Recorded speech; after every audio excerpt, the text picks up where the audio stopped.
भाइयों बहनों, जय श्री गुरुदत्त। आप सबका शाश्वत ज्ञान गिरनार से चैनल में स्वागत और अभिनंदन है।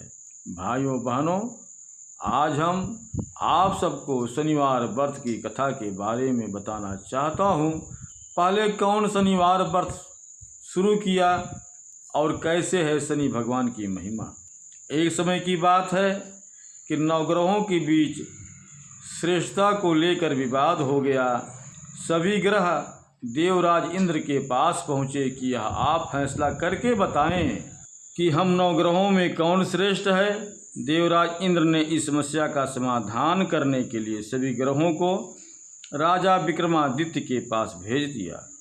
यह कहकर कि पृथ्वी पर इस समय बहुत ही न्यायप्रिय राजा विक्रमादित्य उज्जैन में राज करते हैं, आप उनके पास ही यह प्रश्न लेकर जाइए। सभी ग्रह राजा विक्रमादित्य के पास पहुँचे कि यह बताएं कि हम सभी ग्रहों में कौन श्रेष्ठ है। ग्रहों के इस प्रश्न को सुनकर राजा विक्रमादित्य सोच में पड़ गए, क्योंकि किसी को भी छोटा बताया तो वह नाराज हो जाएंगे। राजा ने प्रश्न का उत्तर देने के लिए एक युक्ति निकाली। राजा विक्रमादित्य ने 9 धातुओं को 9 अलग अलग सिंहासन बनाए, सभी ग्रहों को इन पर बैठने के लिए कहा और साथ ही यह भी बताया कि जो अंत में बैठेगा वह छोटा होगा। सबसे अंत में लोहे का सिंहासन होने के कारण शनिदेव सबसे अंत में बैठ पाए। शनिदेव को लगा कि राजा विक्रमादित्य ने उनके साथ छल किया है और वह क्रोधित हो गए। राजा विक्रमादित्य की 7.5 आई तो एक दिन शनि महाराज घोड़े के व्यापारी बनकर राजा विक्रमादित्य के पास आए। राजा विक्रमादित्य ने एक घोड़ा पसंद किया और उस पर सवार हो गए। यहीं पर विक्रमादित्य शनि के फेर में फंस गए। घोड़ा राजा विक्रमादित्य को घने जंगल में ले जाकर गायब हो गया। राजा विक्रमादित्य भटकते हुए एक नगर में पहुँचे। वहाँ एक सेठ की दुकान पर राजा ने जल पिया और विश्राम करने लगे। संजोगवश उस दिन सेठ की अच्छी कमाई हुई। सेठ को लगा कि यह व्यक्ति उसके लिए भाग्यशाली है और उस पर दया करके अपने साथ घर ले आया। जब सेठानी भोजन लगा रही थी तब अचानक राजा ने देखा कि सामने की दीवार पर खूंटी में हार लटक रहा है, जिसे दीवार निगलता जा रहा है। सेठ को लगा कि खूंटी पर लटकता हार इसे अपरिचित ने चुराया है, तो उससे हार के बारे में पूछने लगा। राजा विक्रमादित्य ने अपनी असली परिचय छुपा लिया था और खुद को बीका नाम का उज्जैन निवासी बताया था। इसलिए सेठ को जब बीका ने बताया कि हार दीवार निगल गया है तो उसे यकीन नहीं हुआ और उसने राजा से हार चोरी की शिकायत कर दी। राजा ने विक्रमादित्य से हार के बारे में जानना चाहा तो उसने बताया कि उसके देखते ही देखते खूंटी ने हार को निगल लिया था। इस बात पर राजा क्रोधित हो गए और उन्होंने चोरी करने के अपराध में विक्रमादित्य के हाथ पैर काटने का आदेश दे दिया। राजा विक्रमादित्य के हाथ पैर काटकर उनको नगर की सड़क पर छोड़ दिया गया।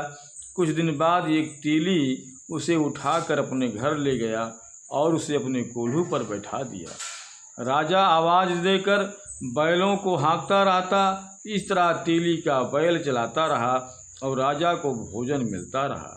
शनि के प्रकोप की 7.5 पूरी होने पर वर्षा ऋतु प्रारंभ हुई। राजा विक्रमादित्य एक रात मेघ मल्हार गा रहे थे कि तभी नगर के राजा की लड़की राजकुमारी मोहिनी रथ पर सवार उस तेली के घर के पास से गुजर रही थी। उसने मेघ मल्हार राग सुना तो वह मोहित हो गई। राजकुमारी ने दासी को भेजकर गाने वाले को बुला लाने के लिए कहा। दासी ने लौटकर राजकुमारी को अपंग राजा के बारे में सब कुछ विस्तार से बता दिया। राजकुमारी अपाहिज राजा से इस तरह प्रभावित हुई थी कि उसने मन ही मन यह निश्चय कर लिया कि वह अपाहिज राजा से ही विवाह करेगी। राजकुमारी ने अपने माता पिता से जब यह बात बताई तो वे सभी यह बात जानकर हैरान रह गए। रानी ने मोहिनी को समझाया, बेटी तुम्हारे भाग्य में तो किसी राजा की रानी होना लिखा है, ऐसे में तुम उस अपाहिज से विवाह करके अपने पांव पर कुल्हाड़ी क्यों मार रही हो? राजकुमारी तो मन में ठान चुकी थी, अपनी जिद नहीं छोड़ी।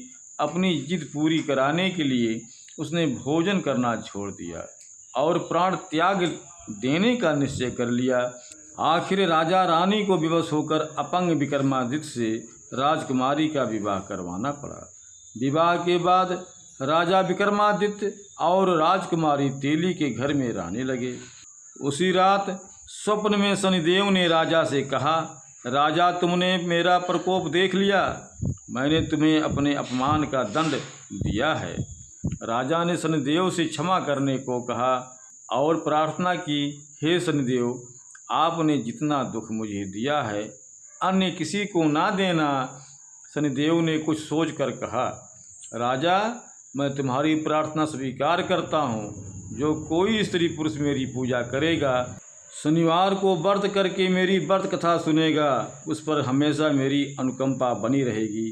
भाइयों बहनों, हम आप सबसे अनुरोध करेंगे कि चैनल को सब्सक्राइब एवं वीडियो को लाइक तथा शेयर जरूर करें एवं कमेंट्स बॉक्स में अपने विचार से हमें अवगत कराएं।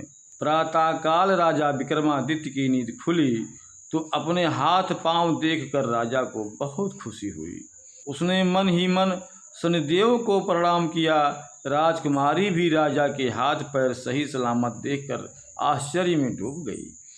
तब राजा विक्रमादित्य ने अपना परिचय देते हुए शनिदेव के प्रकोप की सारी कहानी सुनाई। सेठ को जब इस बात का पता चला तो दौड़ता हुआ तेली के घर पहुंचा और राजा के चरणों में गिरकर क्षमा मांगने लगा। राजा ने उसे क्षमा कर दिया, क्योंकि यह सब तो शनिदेव के प्रकोप के कारण हुआ था। सेठ राजा को अपने घर ले गया और उन्हें भोजन कराया। भोजन करते समय वहाँ एक आश्चर्यजनक घटना घटी। सबके देखते देखते उस खूंटी ने हार उगल दिया। सेठ जी ने अपनी बेटी का विवाह भी राजा के साथ कर दिया और बहुत से स्वर्ण आभूषण, धन आदि देकर राजा को विदा किया। राजा विक्रमादित्य राजकुमारी मोहिनी और सेठ की बेटी के साथ उज्जैन पहुँचे तो नगरवासियों ने हर्षपूर्वक नगर की सीमा पर ही उनका स्वागत किया। अगले दिन राजा विक्रमादित्य ने पूरे राज्य में घोषणा करवाई कि शनिदेव सभी ग्रहों में श्रेष्ठ हैं। सभी नगरवासी शनिदेव का व्रत करें और शनिदेव को शनि की पूजा करें एवं शनि का व्रत सुनें। राजा विक्रमादित्य की घोषणा से शनिदेव बहुत प्रसन्न हुए। शनिवार का व्रत करने और व्रत कथा सुनने के कारण सभी लोगों की मनोकामनाएं पूरी होने लगीं। भाइयों बहनों, अब हम अपने शब्दों को यहीं पर विराम दूंगा। पुनः मिलेंगे अगले वीडियो में। जय श्री गुरुदत्त, जय श्री गुरुदत्त।